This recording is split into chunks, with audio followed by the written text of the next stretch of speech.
Alors, pour faire simple, en fait, soit on intervient au coup par coup parce qu'il y a une demande, une difficulté, on fait un devis, soit de façon plus simple, notamment pour traiter les problématiques d'urgence, on a un dispositif on va dire,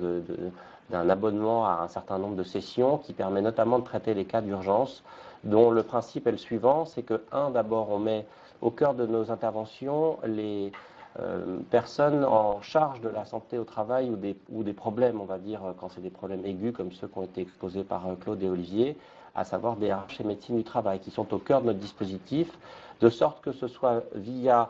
ces prescripteurs qu'on met en place notre système d'abonnement ou notre dispositif qui s'appelle l'Acte Assistance et qu'à ce moment-là, tous les collaborateurs peuvent être concernés via les prescripteurs, donc les collaborateurs, employés, managers, cadres, élus, CHSCT, etc. Le principe est le suivant, c'est qu'un collaborateur, quand il remonte une difficulté, il va consulter son médecin du travail ou sa RH, qui eux-mêmes vont du coup faire appel à nous dans le cadre de ce dispositif pour, en ayant un certain nombre de sessions, soit nous envoyer les personnes pour une consultation ou un diagnostic, soit demander une supervision sur un cas parce que c'est une situation qui ne nécessite pas qu'on intervienne, mais plutôt qu'on puisse travailler avec eux à réfléchir comment recadrer la situation. Et ensuite, quand on rencontre les gens au sein du cabinet, on va renseigner pour chacun d'entre eux des fiches de renseignement qui sont des outils qui nous permettent à la fois de faire de la recherche et de faire des restitutions collectives aux entreprises dans un outil qu'on utilise maintenant depuis un moment au sein du cabinet et qui nous permet en fin d'année avec un intervenant du cabinet, de présenter, dans le cadre de ce dispositif l'Acte Assistance, à la direction, une restitution annuelle non nominative à partir de l'ensemble des cas qu'on a traités au cabinet et qui permet aussi de travailler sur le plan de prévention sur les risques psychosociaux. Donc les problèmes concernés, c'est catégorisé par des problématiques soit de problèmes liés à soi, l'addiction, l'angoisse, le burn-out, les phobies, la procrastination, enfin toutes ces situations bien compliquées, soit des problèmes liés aux autres, comme ceux qu'on vient de voir, harcèlement, incivilité, conflit, savoir dire non, stress post-traumatique, etc. Soit des problèmes liés à l'organisation, des problèmes de leadership, de licenciement, de management, de motivation, etc. Comment ça se passe? On a un logiciel,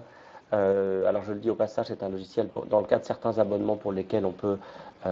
mettre en place une partie de l'outil directement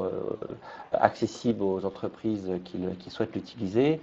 qui nous permet, de renseigner des informations lors de la prise de rendez-vous, notamment, bien sûr, les dates, mais qui est prescripteur du rendez-vous? Est-ce qu'il y a ce qu'on appelle dans notre jargon une contrainte? Est-ce que la personne vient d'elle-même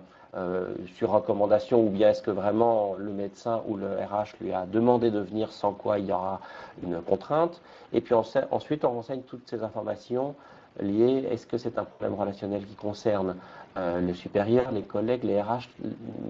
les conjoints, est-ce que c'est une relation à soi, relation aux autres, relation à l'organisation? Bien sûr, dans la méthodologie, ce qui nous est propre, c'est de chercher des causes aux problèmes dans les relations et dans les interactions, et pas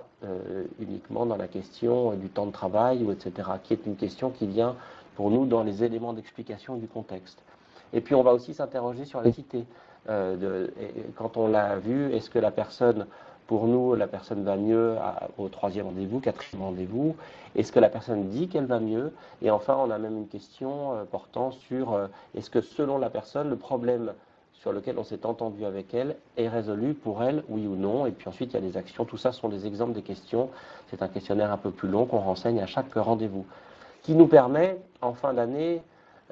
auprès de la direction, de venir avec des éléments chiffrés, globaux, non nominatifs. C'est important parce que, comme l'a bien expliqué Claude, le fait de mixer les niveaux hiérarchiques et de travailler avec les décisionnaires, c'est un élément clé de réussite, notamment lorsqu'on doit, à partir de problèmes donnés, par exemple, construire des formations. Comme là, ça a été le cas,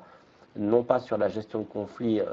larvés lourdes, puisque là c'est vraiment des choses spécifiques, mais sur le travail sur le changement de métier par exemple, ou le travail sur la gestion de conflits liés au changement. À partir de ces éléments qu'on va remonter en fin d'année, on va pouvoir concevoir un plan de prévention ou un plan d'action.